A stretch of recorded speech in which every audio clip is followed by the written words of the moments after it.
Let me say hello. So yeah, that's a hybrid goose, half Chinese and half European.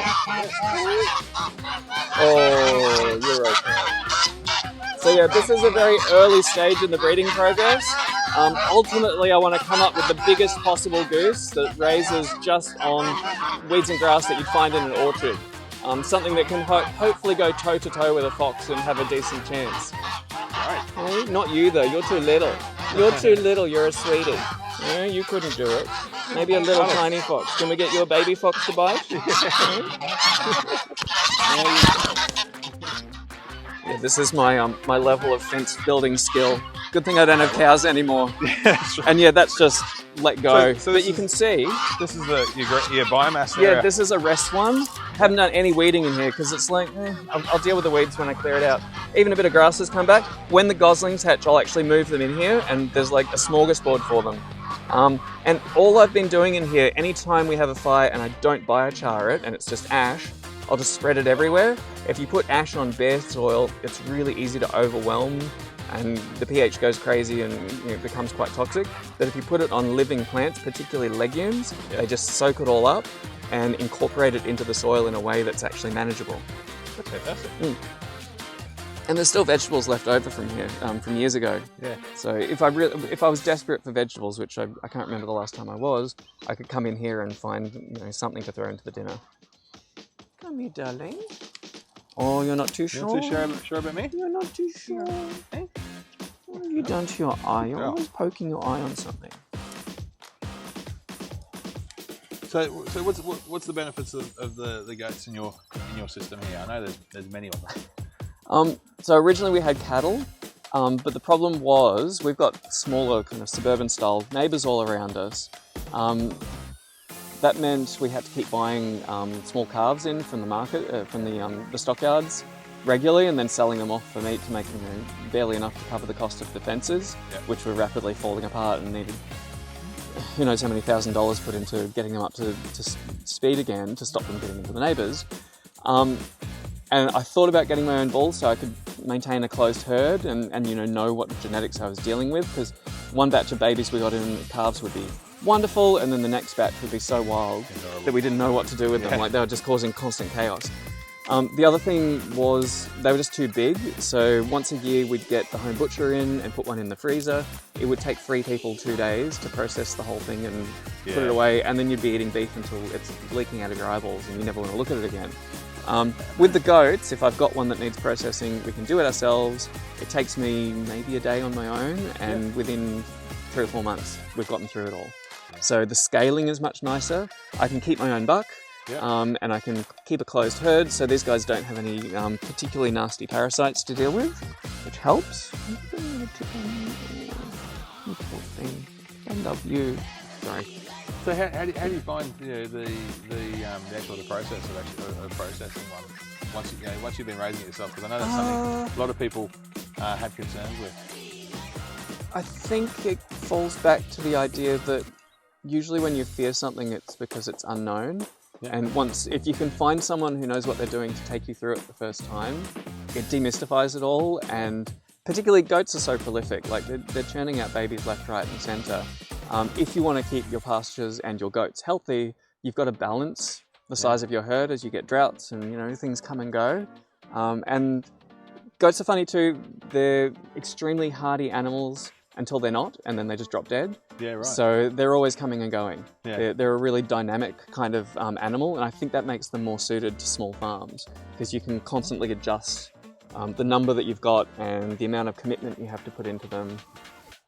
As long as you're prepared to, be a farmer and occasionally make the hard decision to let one go when the time's right.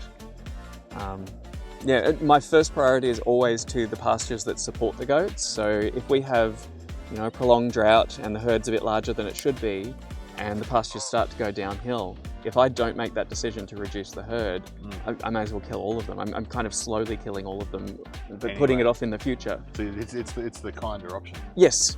Yeah, and you have that responsibility. We're basically the lions that are in charge of managing the Serengeti, of keeping everything in balance, and you have to take that responsibility seriously. Absolutely. But the milk, oh, the milk's amazing. Yeah. Yeah, but it's a commitment. It's basically, I haven't left the farm really for, a holiday, as people seem to call it, since I got the goats 5 years ago. Yeah. So yeah, it's not something you go into lightly thinking, I'll just skip down with my latte and have a few squirts when I remember it. You're signed up for life basically until the last goat leaves your property. Oh, once again, that's farming, isn't it? Absolutely. Yeah. But absolutely beautiful. And you got a couple about to drop.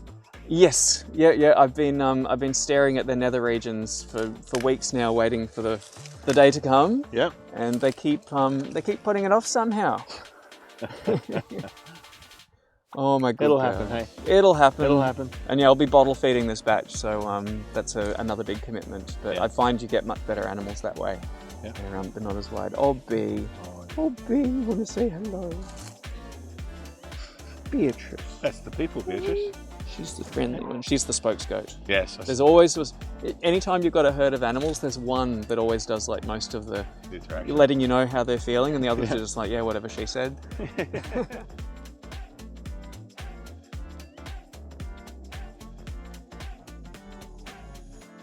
Oh, Bella, with your little dingle dongles. Hey, can you let them play with your dongles? Hey? Your eyes are looking a bit pink. I think you need some iodine. She's always had a bit of a trouble. Basically, the first sign of iodine deficiency, which is what you get when you're on these washed out soils, is eye gunk. Yeah. And I'll give them seaweed meal, and within a few days, it's all cleared up. It's gone. Whereas other people will be getting the antibiotics and all those other things. And it's like, no, they can do it themselves if you give them the tools they need. Yeah, that's right. And eventually when there's like a full forest here for them to feed on and not just low weeds, then that should become less of an issue over time. Yeah. That's the plan. So Shane, Bella over here. Mate, she's got these little dingle dangles hanging from her neck. Yes. Yeah.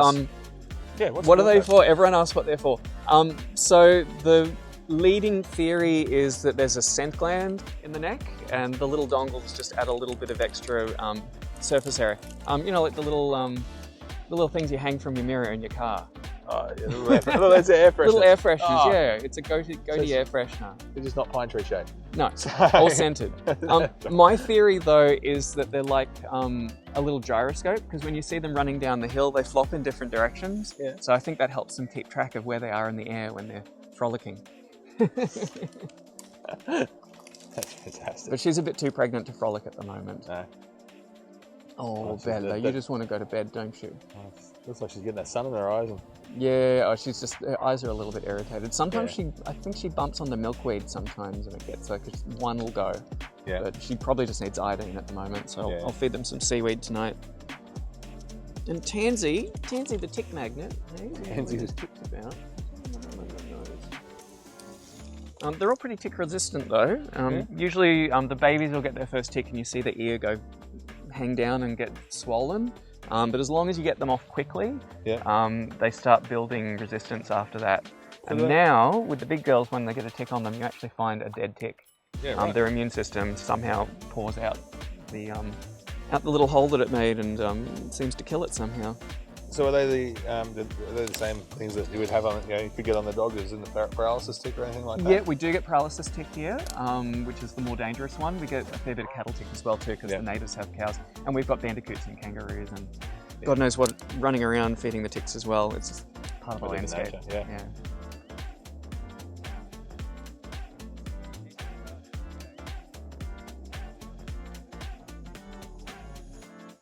So Shane, Biochar. So you make it all yourself and you do it all here? Yes. So what's your process? How do you go about it? So I wouldn't be doing biochar if I didn't already have a waste material on hand. So I feed the goats branches that I cut around the orchard to kind of keep that in order, and I'm left with all these sticks left afterwards. And you'll see a lot of people claiming you've got to have all of these metal contraptions that you put all the wood inside, and I don't have time to cut all of these horrible twiggy branches into something that'll fit inside a machine that's rusting out in the rain. So all I do is I make a nice long narrow row of the branches, and when the weather's just right, I'll light it at one end and let the fire slowly move its way along, and I just use a watering can and a hoe and quench it at just the right time as it goes along. If you quench it too soon, you end up with chunks that aren't burnt. They just go into the next fire. If you do it too late, some of that charcoal gets turned into ash, which, you know, ash is still useful as well, isn't the end of the world.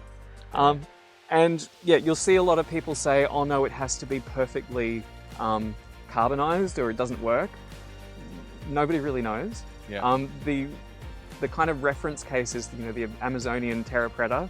Nobody's left around to tell us exactly how they did it. I'm pretty sure they didn't have big metal contraptions to help them do it.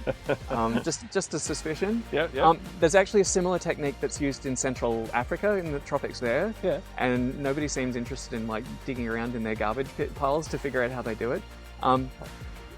The research that is coming out now seems to suggest that the completely carbonized and partially burnt charcoal have different functions in the soil in terms of the microbial life, and that both of them have a role to play. So I actually think that a more mixed up kind of diverse composition is the better way to go. Yeah, once again, diversity is key, isn't it? Absolutely, yeah. Yeah. All right, let's go and have a look at this orchard. Yep.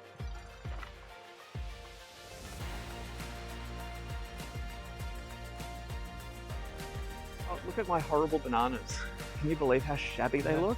But we've had such a consistently cold winter that they really haven't been happy.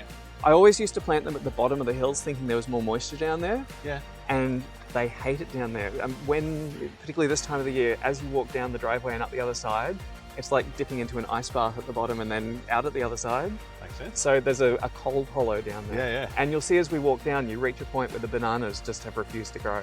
Yeah, wow. So yeah, there's a big lesson there in like dotting things around the landscape and don't assume you know where plants actually want to be. Yeah. And I mean, that's how nature does it. Like one tree will just throw their seeds everywhere and then let them figure it out. But we get more bananas than we need, so why would I do any more? That's right.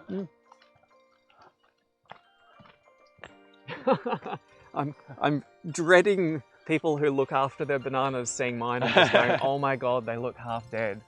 But once again, at the end of the day, if it works for you, that's all you need to worry about. Absolutely. Yeah, and that's the whole point of what we're doing here, and we're showing the fact that there's not one right way to do things.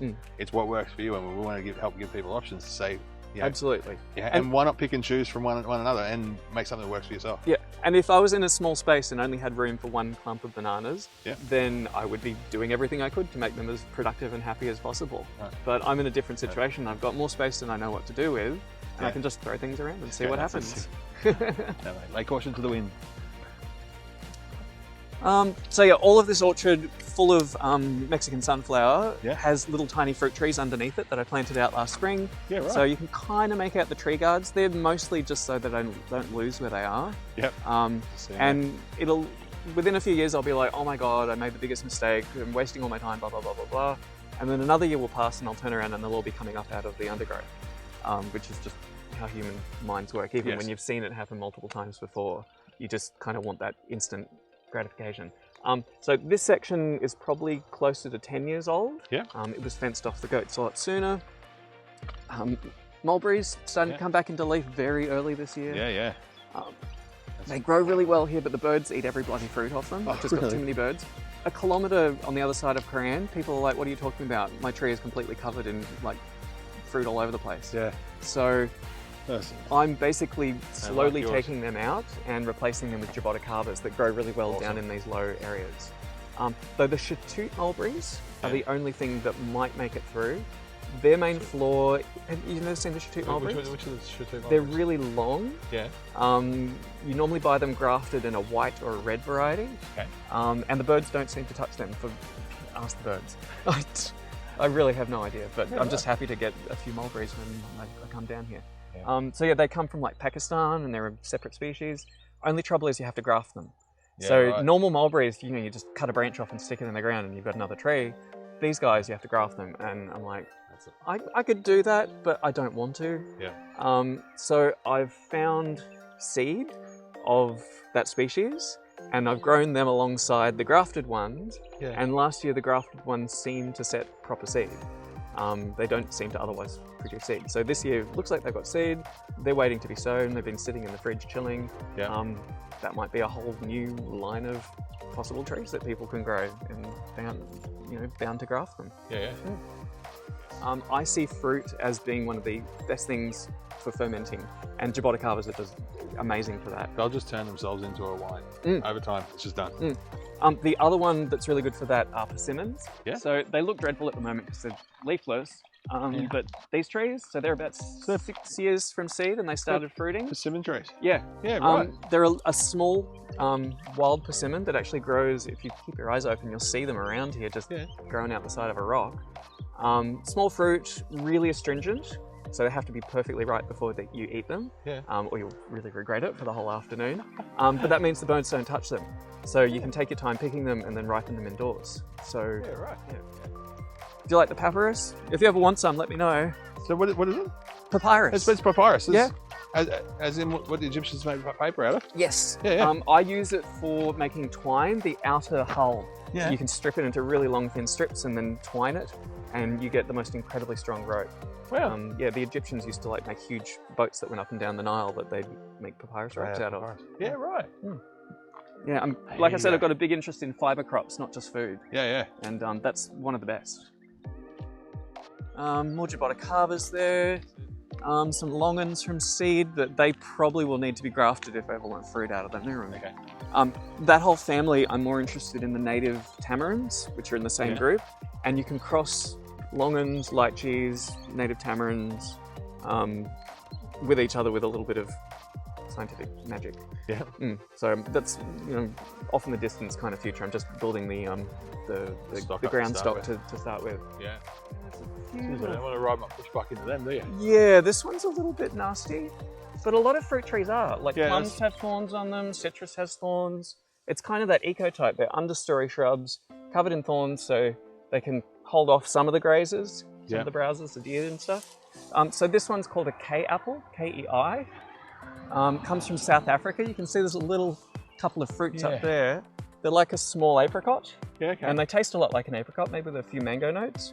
And because that eastern summer rainfall side of South Africa has a very, very similar climate to us, these guys just adapt perfectly here. Yeah. So they're a real asset if you can find the right place to put them where the kids aren't going to run into them. But they're really big, honest thorns. They're not like rose thorns, kind of like. They really sting and they break their tips off in you. Yeah. These guys, they tell you how they feel about you and just leave it at that. It's right there. Isn't it? There's like the bougainvillea thorns. They're always. Oh, they're nasty. I would take these over bougainvilleas any day. But yeah, they're amazingly hardy plants. Separate male and female trees, so you need to have a few of them. So if you've only got room for one tree, and it's right next to the kids' swing set, then it's probably not the best option. Probably not. So, Shane, thank you so much for having us come and have a look and invade your place here. Mate, it was absolutely fantastic. I learned a lot. Thank you for the opportunity, and you're welcome to all the cobble pegs that you want to take. No worries. Well, I've got some here with me. I'll send some to you guys at home. All right. Take care. Speak later.